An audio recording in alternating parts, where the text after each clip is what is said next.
Dinah, thank you so much for taking the time and coming to the temple to tell the story about your mom and your grandmother and their remarkable story of survival, really. Uh,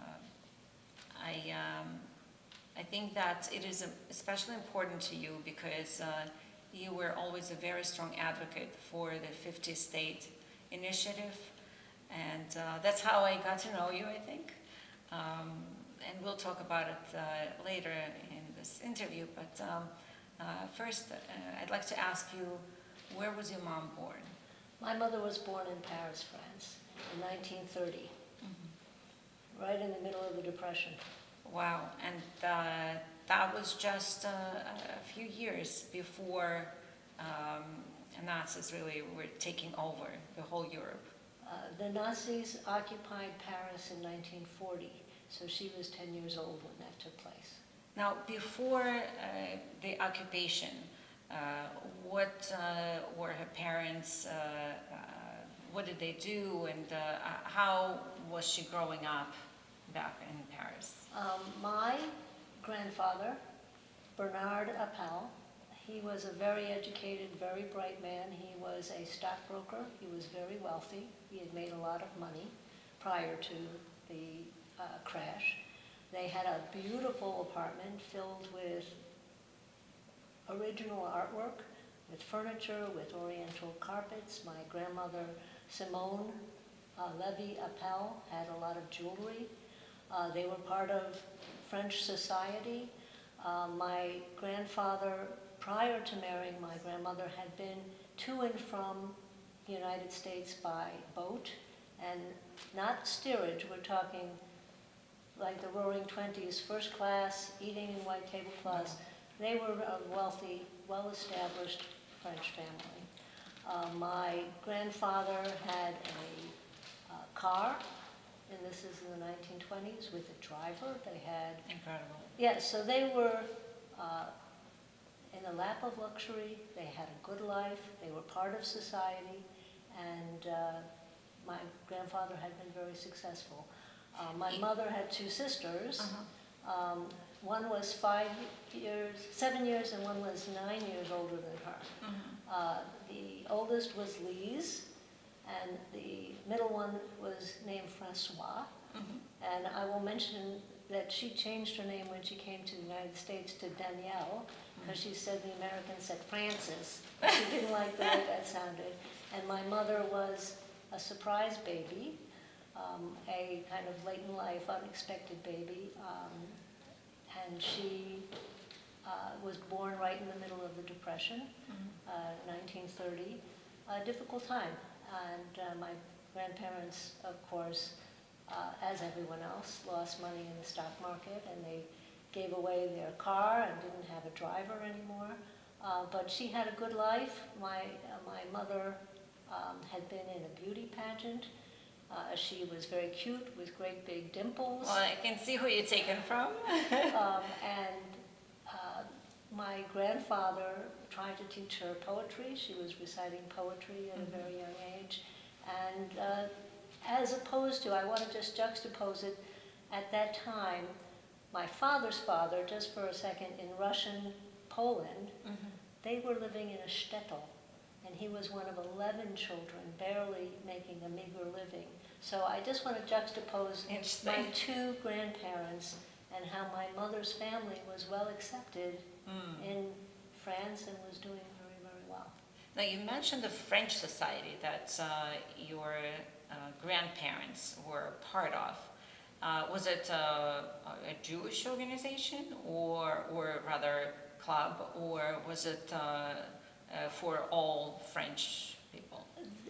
Well, they were very much Jewish. They were secular Jews, to the extent that my mother liked eating mussels and escargot and drinking wine with water. No, she was a little girl, but this is what they were doing. And my grandmother was a very attractive woman who dressed with very fine pieces of clothing, with a scarf and a chapeau, a hat, a brooch. So they were part of the French community, Jews and non-Jews. So they thought that by integrating it kind of like ensures their place Exactly. in the larger society, and so they are not going to be considered Jews anymore, in a way. Well, they were Jews, but they were feeling pretty comfortable, I think I want to say. They were comfortable in the community. And when did their life really started changing? Well, a couple of things happened. My grandfather, who had been in World War I, died of gangrene when my mother was only 6 years old. I absolutely don't know how much money they did or didn't have, but I will say that despite my grandfather passing away, they managed to not only have money and then to run away when the Germans came, and they were able to pay for hotels and apartments and survive the 4 long years of the war. So he was able to ensure their financial, at least, capability of survival, even though he didn't know that that would happen. Exactly. Because he died prior to the World War war. II, but before the Nazis occupied Paris, correct. Yeah. So when Nazis actually did occupy Paris, what happened to your mother and her 2 sisters and your grandmother? Well, my mother's oldest sister, Lise, in 1940 was 19. She was already working in a bank. She was dating someone who worked in the bank, Gay Day, who said, "Come be with me, you'll pass as not Jewish." She later married Guy Day, and they had 3 children, and she survived the war passing as not Jewish, and she raised her 3 children not Jewish because it was a secret. Meanwhile, and amazingly, I absolutely don't know how my grandmother knew this, but she knew to flee Paris and go to the south of France, which later became known as Free France, 2 weeks before the Nazis arrived. So either it's an incredible intuition or understanding of the political situation, or perhaps some friends gave her a heads up, and so she was able to do so. And so she left everything. Correct. I mean, they must have fled with, what, a suitcase? To be honest, they only took what they could carry, but to their credit, they rolled up some of the original artwork, sent it to a cousin who stored it for them, and to this day, and I'm getting ahead of the story, they came back to their apartment after liberation, and there were Germans living in that apartment, all their possessions, all the furniture, all the Oriental rugs gone, never to be recovered. Of course. But these pieces of artwork that they rolled up and saved, I have 4 of them. Wow. One is a oil, 2 are watercolors, and 1 is a chalk. But they fled to small towns in the south of France. They were blonde, as I am. They went to church to pass as non-Jews. They were defiant. They would not wear the yellow star. They refused to do so. They did not talk about being Jewish. Interesting. And in fact, my grandmother, and I again don't know exactly when this happened, she had gotten falsified papers where she had changed her maiden name, which was Levi, which was very Jewish, to Le Roi, which is the king, or very French. And she changed my mother's birth certificate, instead of saying she was born in 1930, to 1932. So she was 2 years younger. I do not know why, but I speculate that she didn't want my mother to be perceived as a teenager who could go to a labor camp or to be a concubine. Now, truthfully, she must have had some connections. My mother later claimed that her middle sister, Danielle, was working for the resistance and was in some way connected. She was dating someone. The stories are a little unclear, but somehow they must have, I speculate, have gotten to know somebody who helped them. And so they forged the documents, so that too required A little knowledge. not only knowledge, but a lot of research, and also it was dangerous. Correct. To go to a place where those documents would be forged, again, based on some stories, books, movies, it meant to put yourself and others in danger, and yet your grandmother still went through it. Amazingly, Yeah. I give her a lot of credit for Yeah. being a strong woman and doing that. I don't know how. I will also say that as a 10-year-old, my mother had to not talk about being Jewish, not talk about her correct birth date, and to hide her Jewishness, and they lived. So they, successfully hid their Jewishness as they fled from town to town.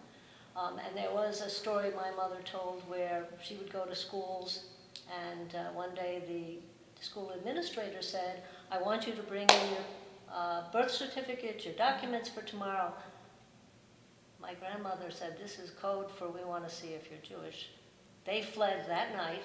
Wow. Under darkness, and my mother tells stories that they had to pass Nazi checkpoints, and dogs, German shepherds, were barking and she was scared out of her mind. She was petrified. Fortunately, they lived, but for the rest of my mother's life, she was afraid of dogs. She would pull us, my sister and I, away whenever there was a dog, in a panic. You could feel her fear. So we became afraid of dogs because my mother was like, but she had nightmares for the rest of her life where she would wake up screaming, not all the time, but she would wake up screaming, fearing that she was being captured and the dogs were going to get her. And of course, fortunately, and I'm living to tell you the story, they did pass as non-Jews. They did survive with the false paperwork. Incredible. And in my mother's later life, she still was not comfortable telling people broadly, yes in synagogue, yes amongst her Jewish friends, if she was Jewish. She was 88 years old in the hospital, and they asked on the forms religion. She turned to me. Should I tell them? Interesting. You never told me that. Wow. And the reason they do that is to ask what clergy you might like to have Yes, visited I know. you. That's right. Right. Yes. But she was Yeah. uncomfortable Wow. sharing that. That just shows you how certain things are just engraved in your memory, and it's hard to deal with them to the end of your life. So, and they would pass from village to village, from town to town? My Just get up and go. understanding of it was if they suspected or had any inkling someone knew or was digging in to see who they were and what's their background and was a little suspicious, they would move on to another community. So from 10 years old to 14, 4 years, because the liberation of Paris came in 1944, my mother's education was very scattered. They lived frightened, in fear. They knew that there were people who were being taken away and that they feared for their lives. But fortunately, they lived. And I want to say that as people listen to this story, and I know that many of the people you have spoken to have parents who survived concentration camp or ghettos or were rounded up. Yeah. My mother was not, fortunately, but she was very impacted also. And I want to say that she too was a survivor. Absolutely. And it isn't just, and I want this for the children to understand, it's Yes. not just if you survived a concentration camp. The war and the anti-Semitism and the need to wear a yellow star were all frightening, upsetting, disruptive, damaging parts of what was going on. No doubt. I mean, just the story about the dogs, that put me in fear. So eventually France was liberated. And what happened then? My mother's older sister, Lise, was married to Guy, and her life went on. Danielle actually went to the United States and ended up getting married in the U.S. to my uncle Irving Grossman and living in the U.S. My mother and her mother, my grandmother, went back to Paris, and the apartment that they had left was occupied, as I said, by Germans, and all their possessions were gone. Mm-hmm. And they had to build a whole new life. My mother ended up going to secretarial school, and So interesting. So she still was able to complete her education. What was your grandmother involved? Like, was your grandmother try to? Did she try to educate your mom while in hiding? It's an interesting question. I know my grandmother was a very intelligent, educated woman. I suspect the answer is yes, but my mother remembers her father teaching her poetry, and her father, but she didn't recount those stories. But I will tell you that my grandmother, because my mother was the baby and of course had all this fear of being captured, she was always chaperoning my mother everywhere she went as a teenager and as she started dating, and my mother didn't like it. So when Danielle, who was married and had her first child, my cousin Jeffrey, invited her to go to the United States, my mother was quick to jump because she was feeling a little smothered. Too protected. Yeah, a little too protected by... But it's understandable because your grandmother really was constantly fearful even when the war was over. Exactly. For her daughter's lives. Exactly, exactly. And I will tell you a very nice story. My, Uncle Irving, his family had a corrugated cardboard business called Beacon Incorporated. So he was a businessman. While the business had moments of difficulty, it also had periods of success. They had a beautiful home. When my mother came to the United States, she is most proud of having worked at the United Nations in New York.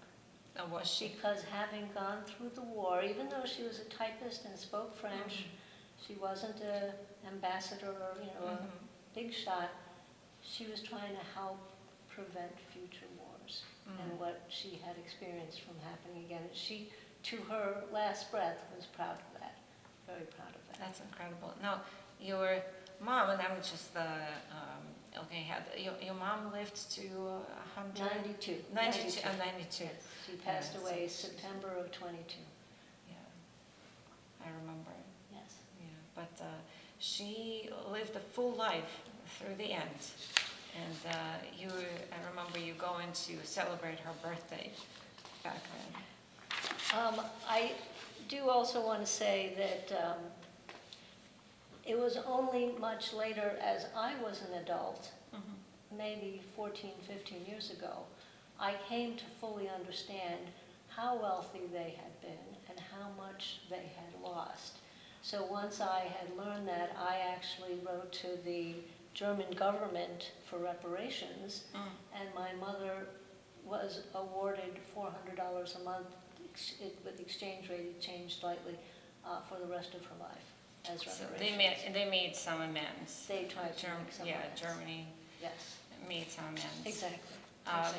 When was your mom first telling you the stories of their experience during the war, their survival stories? I was probably out of college, so... So it took her that long? Yes. I knew she'd been in France. I knew she came to the United States. I knew her sister's stories. And, I had one aunt in Paris, one in Wilmington, Delaware. But I really didn't know until much later what had taken place for her. Why do you think it took her so long? I think it's a really interesting question. I actually think that on some level she wanted to protect me, that she didn't want me to know the ugliness of what took place. I think she wanted me to feel good about being Jewish and not have the fears and secrecy that she had. I think that to the extent that she wasn't in a concentration camp and wasn't in the ghettos and wasn't captured and tortured and some of the things that we know God went forbid. on, she didn't always feel that her story was a big story, if you know what I'm trying to say. Mhm. It wasn't the horrific Mhm. stories of others. So I think it took time Mhm. for her to come to recognize that this was a horrible time in history and she lived through it, and it's stories we should capture. Absolutely. So I think all that was taking place Yeah. for my mother. Now, you mentioned that your mom's family weren't that observant at all, and they considered themselves secular Jews, and yet you yourself a very active member of Temple Shalom, and I understand your mom was a member of the synagogue. Why do you think it became important to her? Well, she absolutely knew and felt Jewish, so that was never in question. When she met my father, he was Orthodox and kept kosher. So when their relationship led to marriage, she kept kosher for my father all those years. Even though she would go out to eat shrimp, she kept kosher. I was taught Yiddish at the Workman Circle school. No Hebrew. French? Well, Did she teach you French? I studied French, but since my father didn't speak French, she didn't speak French at home. I heard her speaking on the phone, so I would understand Yeah. more, but it wasn't as if we spoke French all the time at Nice. home. No. But, so I grew up actually a minority to the extent that we lived in Mayfield Heights, the eastern suburbs of Cleveland, while Shaker Heights and Beechwood, which are also suburbs of Cleveland, are very Jewish. In my graduating class of high school, at 560 students, there were 5 Jews, so 1%. But I felt Jewish when I went to college. I wore a chai. I wanted to meet Jewish men. You know Bruce. Yes, and, I do know Bruce. of course, is Jewish, and I feel proud to be Jewish. Now, did your mom go back to France? Yes, my mother actually went back, I think, 4 times. The 4 times, at least I know. One, she took my father back after their honeymoon, while her mother and a few of her family came. She took him back by boat, both ways, to meet the rest of the family. When I was 13 years old, they took me to France. I think there was another time she went when I was in college or graduate school, and I don't remember exactly when. And then when she was 79 years old, I took her back to Paris, just the 2 of us. Oh, so It was nice. actually Bruce's suggestion that before she That was got great. too old, I took her back to Paris. I bet it was a great trip. Oh, she loved it, and she was the matriarch, and all the cousins came to, pay their respects to her. It was wonderful. It was a beautiful trip. So let's go back to the 50-state initiative. Can you tell me about it and why it's so important to you? Absolutely. Well, after the massacre at the Tree of Life in Pittsburgh, And we have a memorial. absolutely, wall on the over wall, there. that I helped with Lee Dornfeld and a Yes. whole bunch of others to Yes. create. As the daughter of a Holocaust survivor, and now as a grandmother, I was very upset that this happened on U.S. soil. And as a grandmother, I feel if my grandchildren asked me 10 years after, what did you do when you saw this anti-Semitism? When you saw it happening, what did you do? I couldn't say I did nothing. I sat on my hands and did nothing. So I figured, what can I do? I want to make sure that American children in all 50 states learn these important lessons so it never happens again. How a civilized, educated society, the German culture, could have enabled and had this happen. I learned very quickly, naively, that education is not legislated at the national level, but rather at the state level. So it had to become a 50-state initiative to get some sort of Holocaust education legislation to be sure the students are learning these important lessons. When we started, it was only 12 states that had any sort of legislation. Now there are 26 states, and the legislation varies. Some is a mandate, some is a requirement, some is a recommendation. You know, the language changes. And even in states like New Jersey, which was one of the first in 1994, the requirement may be 1 day per year through high school, or one 40-minute period per year in high school. So the variation and the quality of what the students are learning varies significantly from school to school, from teacher to teacher. I started networking with teachers, Holocaust educators, lobbyists, legislators, like-minded activists, organizations, Echoes and Reflections, Tolly, the Olga Lingual Institute, Shoah, U.S.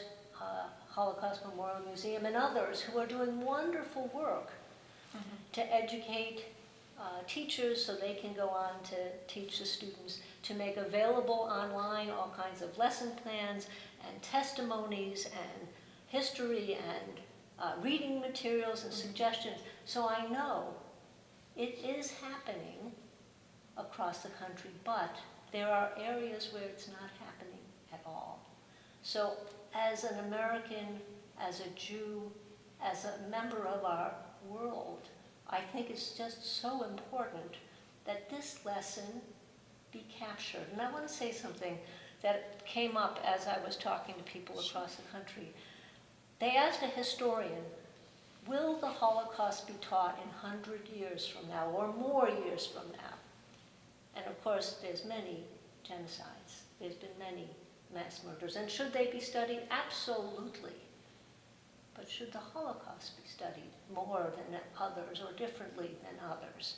And the historian answered in a very interesting way. He said in the early 1900s, just as urbanization and industrialization, factories were making things and people were leaving the farms to have work on lines to make all kinds of consumer goods. This was a change in the economy. The Holocaust is the first time in history where there was a systematic, organized, coordinated murder of millions and millions of people. It was an industrialized kill. So the historian said, this should be taught and remembered, and we should learn from it about hatred and racism and anti-Semitism and treating other people differently and denigrating, dehumanizing, propaganda, all the things that led a very sophisticated culture to do what they did. Now, having said that... By the way, that term, industrialized murder, it hit me. Wow. I thought that was a very powerful articulation of why this should be studied for many, many, many decades, centuries, because this was different. Not to say that genocides or mass murders don't deserve attention, so I'm not saying that at all. Let me tell you where I'm at on all this effort. Sure. And by the way, you're like the source of energy. You always amaze me with how much you manage to do, but go ahead. Thank you. Thank you. What we've learned in talking to all these professionals and educators and veteran teachers is that there are passionate, wonderful teachers out there and wonderful organizations doing fantastic work. I don't want to denigrate or in any way say that there isn't. There is. It's terrific. But at the same time, there are huge pockets, states, rural areas where they're not learning this at all. And there are many teachers who are unfamiliar, untrained, overwhelmed, a little resistant to teaching Holocaust, nervous because it's sensitive material, so a lot of teachers are resistant to doing so. Political correctness. They all political correctness, but also, I have so much to teach, I don't have time for it. I got to get through my required curriculum, whatever their comments are. And I'm not denigrating teachers. Teachers have a hard job. But what we have uncovered is that that's, I think, the biggest barrier to having millions of students learn these messages. So the vision that I'm putting forward is one where I'd like to create a lesson, a 40-minute, maybe small pieces, segments, videos, films, have to figure that out. One segment for each of 6 through 12, where it would be easy for the teachers to use the materials. There would be discussion questions, and there would be reading materials and supplemental. So ready-to-go material and curriculum where they should just hit the button, essentially. Essentially, and encourage some class discussion so that you have some participation, but with the idea that this would be considered the scaffolding, so that the students would get some quality, minimal understanding, but then it's exciting enough, interesting enough with supplemental readings that maybe the teachers and the students would expand upon that and discuss further from that. And in speaking to professionals and even a producer who worked with Mr. Rogers, he said you have to include kindergarten through 5th grade too. You wouldn't talk about the Holocaust and concept. It has to be age appropriate, but how to be a good neighbor, how to be a good citizen. These are important concepts that this whole area of understanding to prevent this thing. And this will eliminate prejudice in general, not just against Jews. Exactly. Now, another question. Do you think that in lieu of what happened on October 7 and the rise in anti-Semitism in the United States and the whole world, will it be harder or easier for you to promote this initiative? Good question. In speaking with Anne Frank and Echoes and Reflection, now the question is, we have to talk about 4,000 years of exile and persecution of Jews. You have to give a larger history to explain how Israel came to be and how some of this prejudice and hatred is even bigger than the Holocaust and murder. Is that going to be easy? No. Is it the right thing to do? Yes. Is it worth the effort? Yes. I may not win, I may not succeed, but I feel strongly that the effort is justified. I want the world for my grandchildren not to be more and more and more anti-Semitism and hatred. And in a world where, the Jews represent, 2% in the United States, most people don't know Jews. So how do they have this hatred? How do they have this anti-Semitism? We have to teach. There may be other solutions. But right now I'm working with the Anne Frank Center, and I've approached Deborah Lipstadt and asked if she would help in her role as the State Department envoy to fight anti-Semitism, combat anti-Semitism, because I think the U.S. government could ante up a little bit of money to create these films, and hopefully not only one generation, but many generations of children will learn them, who will be future citizens, future leaders, and know this racism and hatred, where it can go, how bad it can be, and how long it is. So, will I succeed? I don't know. I can only try. Well, I wish you good luck, and let me know if I can help in any way. And again, thank you so much for this conversation. I want to say a couple things. Yes. Thank you for going to the trouble, to the cost, to the time of saving these stories. And every story is different. One of the things, as we talk to Holocaust educators, of course, 6 million people died, and there were concentration camps. That's not enough.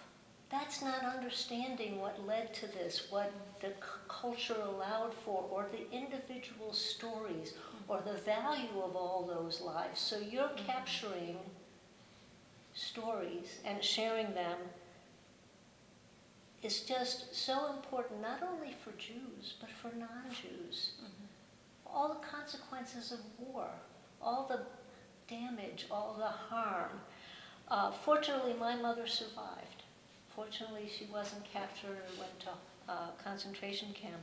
But all future generations should know these stories so that it never happens again. And I want to say a heartfelt thank you to you for doing this.